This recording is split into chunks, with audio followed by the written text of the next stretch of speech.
The sleeping fury. You are here now, who were so loud and feared, in a symbol before me, alone and asleep, and I at last look long upon you. Your hair fallen on your cheek, no longer in the semblance of serpents lifted in the gale. Your mouth that shrieked so, silent. You, my scourge, my sister, lie asleep like a child who, after rage, for an hour quiet, sleeps out its tears. The days close to winter, rough with strong sound. We hear the sea and the forest, and the flames of your torches fly, lit by others, ripped by the wind in the night. The black sheep for sacrifice huddle together. The milk is cold in the jars. All to no purpose as before, the knife whetted and plunged. The shout raised to match the clamor you have given them. You alone turn away, not appeased, unaltered avenger. Hands full of scourges, wreathed with your flames and adders, you alone turned away, but did not move from my side, under the broken light, when the soft nights took the torches. At thin morning you showed, thick and wrong in that calm, the ignoble dream and the mask, sly with slits at the eyes, pretense and half-sorrow, beneath which a coward's hope trembled. You uncovered at night in the locked stillness of houses, false love do the child's heart, the kissed out lie, the embraces made by the two who for peace tenderly turned to each other. You who know what we love, but drive us to know it. You with your whips and shrieks, bearer of truth and of solitude. You who give, unlike men, to expiation your mercy.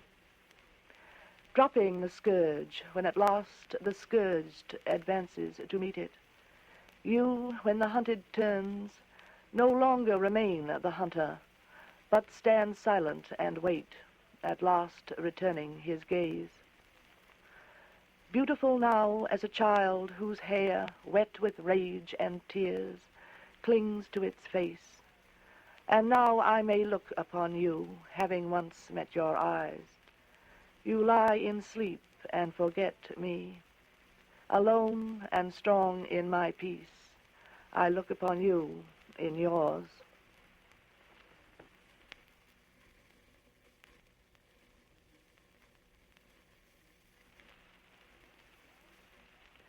The Alchemist. I burned my life that I might find a passion wholly of the mind, thought divorced from eye and bone, ecstasy come to breath alone. I broke my life to seek relief from the flawed light of love and grief. With mounting beat the utter fire charred existence and desire. It died low, ceased its sudden thresh. I had found unmysterious flesh, not the mind's avid substance, still passionate beyond the will.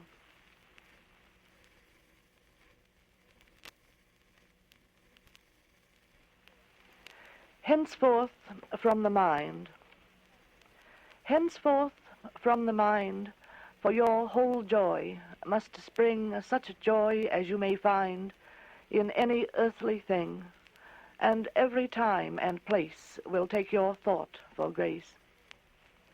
Henceforth from the tongue, from shallow speech alone, comes joy you thought, when young, would bring you to the bone, would pierce you to the heart, and spoil its stop and start. Henceforward from the shell, wherein you heard and wondered, at oceans like a bell, so far from ocean sundered, a smothered sound that sleeps, long lost within lost deeps, will chime you change and hours, the shadow of increase, will sound you flowers born under troubled peace. Henceforth, henceforth, will echo sea and earth.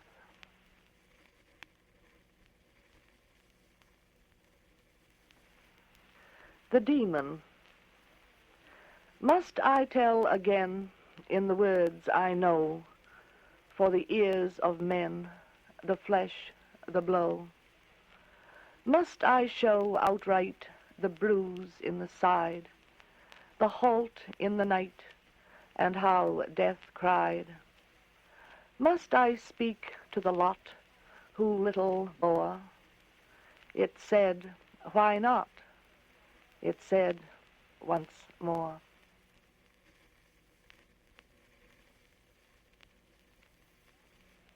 Last hill in a vista. Come, let us tell the weeds in ditches how we are poor, who once had riches, and lie out in the sparse and sodden pastures that the cows have trodden, the while an autumn night seals down the comforts of the wooden town. Come, let us counsel some cold stranger how we sought safety but loved danger.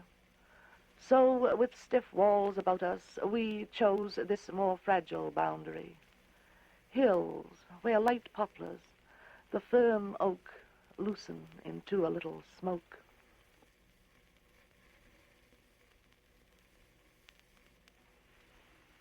The mark. Where should he seek to go away that shadow will not point him down? The spear of dark in the strong day beyond the upright body thrown, marking no epoch but its own. Loosed only when at noon and night the body is the shadow's prison. The pivot swings into the light, the center left, the shadow risen, to range out into time's long treason. Stand pinned to sight, while now, unbidden, the apple loosens, not at call, falls to the field and lies there hidden. Another and another fall, and lie there hidden, in spite of all the diagram of whirling shade, the visible, that thinks to spin forever webs that time has made, though momently time wears them thin, and all at length are gathered in.